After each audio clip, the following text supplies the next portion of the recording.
Nope, 10 out of 10, because I'm choosing to find joy in everything.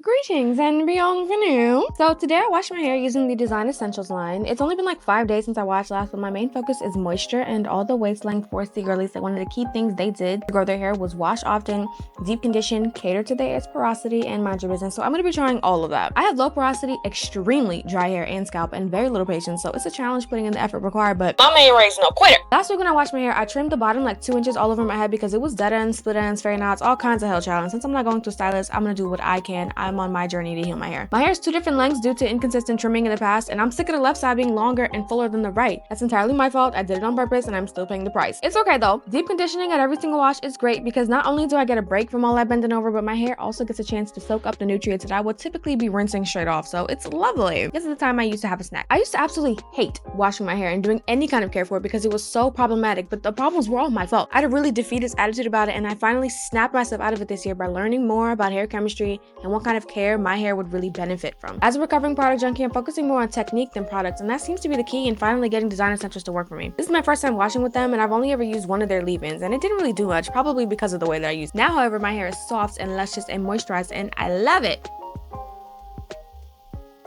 So this is my hair, fully wet, no product. She's very cute, very curly. You can kind of see it in the back. Yeah. I love when my hair looks like this. I combed out what I'm pretty sure was a sizable knot out of the top right quadrant of my head, and it was terrifying. But yeah, she's so cute. Styling, I'm doing a chunky twist out, and I'm starting with the Camille Rose Honey Hydrate. Listen, this stuff is crack. I might never use another one again. I thought it was too thick for my hair and that it wouldn't absorb, but no. My hair does need thicker products that absorb slowly because the thin stuff just does not stick around. She do not be standing the test of time. I'm paying close attention to my ends since they're new and I don't want to repeat the mistakes of my past. I'm finishing off each twist with this botanical oil just to see if it can give me a boost. It's good for hair and skin, so I'm getting it in my scalp too to see how that works since I know that hair is made of skin and moisture starts in the scalp. I also want this to seal the cuticle, whatever that means, so the nutrients I've been so carefully coating each and every strand with stay in place like they're supposed to. Wish me luck, y'all, because chunky twist outs are a dangerous game to play. I was gonna blow dry. I don't feel like it. I just don't have it in me. This is the shed hair from detangling before washing. This is the shed hair from washing. This one's packed a little bit tighter, but it's about the same amount. And this is what I just combed out of my head. So all in all, excellent. I'm used to hairballs being about this size. So this is amazing. I love my life. And I'm finishing my scalp off with this stuff. And now that my scalp is fully clean, it helps to keep me moisturized because I have like a really dry scalp and really dry hair. So hopefully this all together does something for me. I did not feel like cooking, so deconstructed sushi bowl and Shelly. Heart you. So I wore my bonnet for about, okay. I'm gonna use a smidgen of this. Oh, I'm gonna moisturize my scalp too before I do this while I can reach it. No, let's do a nice quick little run through. This better turn out good. I don't really have the best history with things like this. I'm trying to like find things that work and then sticking with them. And I realized that a good part of it is the technique, and that stuff that I was using or like advice that I was following was outdated or maybe just like not the best. People who like told me to do the LOC and LCO method, count your days, okay? That just has literally never worked for me, and it could have been my technique at the time or it could have been the products. I truly don't know, but I don't have the time anymore or the energy to do all that experimentation. I found things that work for me and I'm sticking with them. This Design Essentials line works really well. So does the Cream of Nature Pure Honey. So these are the two things that I want to stick with and use as long as they continue to work, which they do. And I'm also changing my techniques to be a bit less damaging. My main focus is and has always been moisture. Washing my hair less than a week between hopefully helps, hopefully does something for me. So let's go ahead and take these out. I don't like rip through them. I just untwist them like this, and then when they start to separate, yeah, pop up like that, and then untwist them without pulling and just let them chill already in their thing while they puff up, while I take out the rest of them. Unless they're already separating, I won't separate them myself. So I'll just like let them hang out in their little whatever sections until I finish the whole head. Yeah, so far we're looking pretty good. They're holding their curl well, which is great. I like when they're like springy like this. So this one is puffing up a bit. You can start to see where it's like gonna separate itself, and I'm just gonna let those parts naturally form and then just dough in between there. So I'm gonna take out my whole head and come back. Okay, so this is what they look like when they're all still in their little twisted sections. Is the back as flat as I think it is? Good, yes. Oh my god. I don't have my pick and I'm so annoyed with myself for not bringing it. But when I got here, my hair was in braids. So I was like, I'm not gonna need it because I'm gonna refuse to take my hair out. I don't know why I did that. That was definitely sabotage. So they're all in their little like curly fry sections. You know, very spirally, bouncy. Ooh, yeah, the front always separates the easiest. I'm gonna use a little bit more of this stuff. Literally just a couple of drops. I don't separate them a lot on the first day because they're gonna get bigger as time goes on.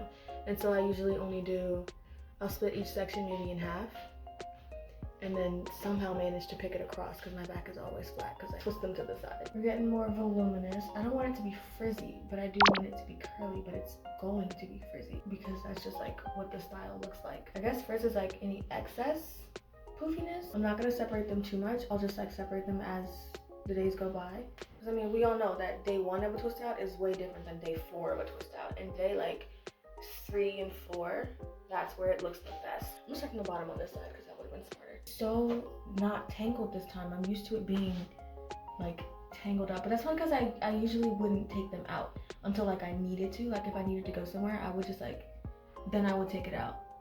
But I used to just like wear the twist in twist out form for several days because I didn't want to have to detangle and like go through the whole process again because detangling takes forever. But part of the reason why it took forever was because I would let it get too tangled in between. And so I'm reforming that belief for myself. So I've separated all of them on this side and on this side. As I expected, it looks uneven. My hair is 2 different lengths due to inconsistent trimming. So the left side is longer and fuller than the right side. That's just something we'll have to deal with. I like it when it's big like this and it still like moves. Wow. I'm so irritated about this pick, but I'm trying to move past it. So just splitting that up where I can so it doesn't look like twists, but it looks like one big togetherness unit. And also on day 3 or 4 is when I start getting bangs. It's when all like this little top section here will just sit and chill right here. And I think I'm gonna start doing that on day 1. It makes it easier, so it falls better. Yeah, because it doesn't look as good here, but like on day 3 and 4, when it's all like big, it looks like bangs, which is great. This section isn't bangs, but I mean, can you see that? This is as separated as I want it to be. And then tonight, I'm gonna show you how I do it to keep it from like backfiring. Does this look cute? I don't know how much that helped. These 2 sections right here at these nipples, it's a hit or miss, and it's usually a miss. I don't know what it is about this part of my head. It's these 2 sections specifically right here. They will always be frizzier, bigger, rounder, less curly than the whole rest of my head. All right. I don't know what that's about. So let me check the back. Yeah, I'm cool with that. It doesn't look flat. Good. Okay. You can see my part here. I'm gonna try and like cover that up a bit. All right. This is a very good twist out. I am very satisfied. It's not like exactly what I want it to be, but like I said, it's just day 1. I like day 2 and 3 of a twist out the best. So tomorrow when I separate it a bit more and it's gonna be poofier, a little frizzier, but that's okay. You can see like the curls from the twists and my natural thisness. I guess is that frizz? I think that's the frizzy part. That's what I don't super like, but whatever. We're doing good. I like this. I like it a lot. And it feels soft and moisturized. It moves. Hopefully it'll continue moving throughout the day. Pretty solid. I like it. Now it's like shaping. If this were a wig, I'd start cutting, but I can get with this. Why are you doing what you're doing? Oh my gosh, the way I trim my ends also matters. Because they look blunt. Like they look blunt because they are. So I don't have these like fat square patches just like coming up. Okay. I love it. I love it. I'm happy. I'm happy with this. Pretty good. Pretty solid. 9 out of 10. Nope, 10 out of 10 because I'm choosing to find joy in everything. I love it. And now I have oil all over my hands. Thank you. 8-ish hours later. Dot. Okay, so this is where we are at with the hair. Yeah, this one a little bit. It's much more poofy than curly, which I expected because this is how it always turns out. Doing great. I'm okay with this. She did really well. My bangs look so sparse. They're not even real bangs, it's all the same length. Okay, but this never went down and I could never keep this one up to match it. So it has been bothering me that it's been asymmetrical like that all day, but it's okay, it's whatever. Don't fall, okay? I'm showing you how I tie my hair up when it is in a twist out so I don't mess it up. Usually I would use a scarf, but this works too. I got my little bandana and I brush it all to the top like this. Oh my god, my glasses always fall off my face when I do this. You see me? I can't see, so say yes. Okay. And we're like this. I'm gonna smooth it up. So it becomes like a pineapple shape. Because if I tried it any other way, then it would flatten. I'm gonna double knot it so it doesn't come out, making sure that I'm not tearing out my edges, because even though they do grow back, I don't know how long they're gonna keep growing back, you know what I mean? And I don't want to do anything to shorten their lifespan, so that's what I got. Oh my god, I forgot my bonnet. Oh my god! Ow! I hurt myself a lot. Oh, let me get my glasses. And this is what we got. I've been wearing my bonnet inside out because it's silkier on one side than the other, and I want the silky side to be touching my head and the other side to be touching the pillow. So then I just put my bonnet on underneath that knot so it covers my whole forehead. Up like this. Now I do tie the knot over the thing so it doesn't get pushed back by it and slip off in the middle of the night, because I hate when that happens. And we are tied. Oh, let me put it in a bow because bows are cute. I feel like I look like a broccoli. I'm going to have some tea, do a nice little like foot bath thing or whatever. It's like 8:30. I might need to be in bed in like 2 hours. I'm so tired and my head hurts like crazy. I think it's a migraine. I used to get migraines real bad. I'm going through a bit of a stressful period in my life right now and I really don't want that to be it. So pray for me. I'll see you tomorrow. Bye.